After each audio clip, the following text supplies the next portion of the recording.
Today we'll discuss the topic of computer software. Software is divided broadly into two types. One is system software, another one is application software. In system software means which is close to your hardware. There must be a software to take care of your hardware, whether the hardware is working properly or not.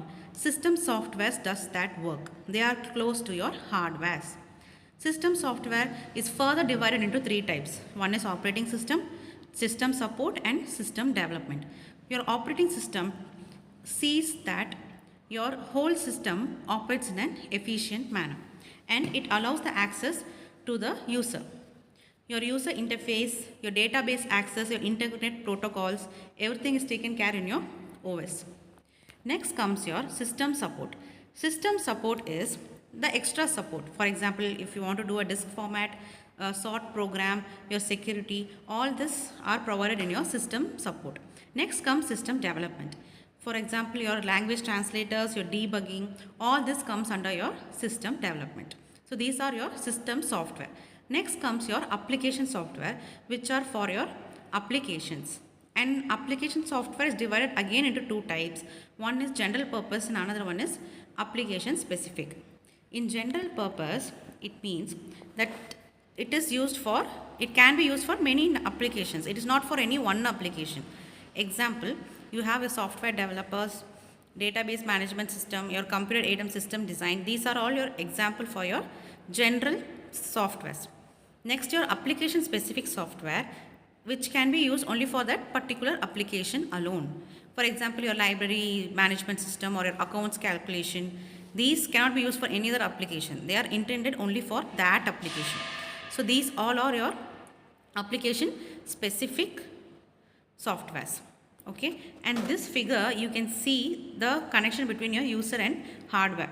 First you have a hardware and closer to your hardware is your system software, then comes your application software, next comes your user. And next, the next topic is problem solving. In problem solving, what you will do is you will have a systematic approach to go to the solution for your problem. Okay, and in our case, it will start with the problem specifications and it will end in your program. Okay, so for problem solving, we will be using four things. First is algorithm, flowchart, pseudocodes, and next your program. First, we will discuss your algorithms. Your algorithms are nothing but sequence of instructions. Okay, it is a sequence of instructions and your algorithm will be written step by step. Okay, next the properties of your algorithm. The properties of your algorithm is you have to write it in very simple English. It should be very precise. It should not be ambiguous. It should not have n number of steps, repeated steps. Okay, only limited steps, and it should always have an end point, a start point and an end point. These are the properties of your algorithm. Next, quality.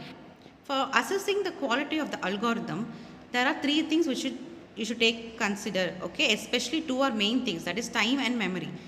It should be time efficient and memory efficient, and it should also have to be accuracy. And this example is an example of a very simple algorithm. Start, you have print hello, then end. This is how you write your algorithms. Next is building blocks of algorithm. You have four building blocks of algorithm: statements, state, control flow and functions. Statement means a single action. Okay, a single action, or you can say a single line. Okay, a single action or a single statement, single line. Example, your input, your output, your process. These all are your statements. Next comes the state. State is while transmitting from one process to another process under some conditions and within a time limit. Okay, so that is your state. State is your second building block of your algorithm. Next comes the control flow. For executing a statement in a given order, there should be a control in the flow of the program. So for that we have three: sequence, selection and iteration to take care of the control flow of your program. Sequence means one after another. Okay, in the program or your algorithm will be executed one line after another line. That is your sequence. Next is your selection. Okay, when writing your loop conditions, okay, your if condition, while condition, your program jumps from one part to the another part, okay, and it depends upon the condition. So transferring to a specific point is called as your selection. Next comes the iteration. Iteration means repeating, okay, repeating n number of times until a condition is met, okay.